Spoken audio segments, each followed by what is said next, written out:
വചനത്തിലൂടെ ഈശോ നമുക്ക് വാഗ്ദാനം ചെയ്യുന്നത് തൻ്റെ രക്ഷാകരമായ സാന്നിധ്യം നമ്മോടൊപ്പം ഉണ്ടായിരിക്കും എന്നത് തന്നെയാണ്.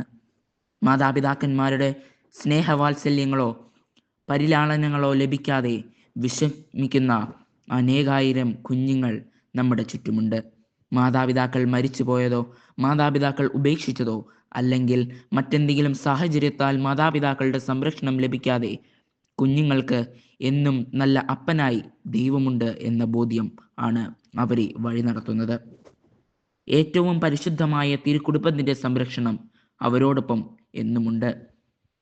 അവരുടെ ആകുലതകളും സന്തോഷങ്ങളും ഒന്നും പങ്കുവയ്ക്കാൻ ഒപ്പം മാതാപിതാക്കൾ ഇല്ലാത്ത വിഷമം അവരെ പലപ്പോഴും അലട്ടുന്നുണ്ടാകാം.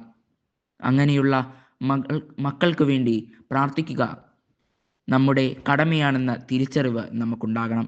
ഈ ഭൂമിയിലെ സകല അനാഥ ശിശുക്കൾക്കും വേണ്ടി അവരുടെ വിഷമങ്ങളിൽ ആശ്വാസമായി ദൈവത്തിൻ്റെ സാന്നിധ്യം ഉണ്ടാക്കാൻ വേണ്ടിയല്ല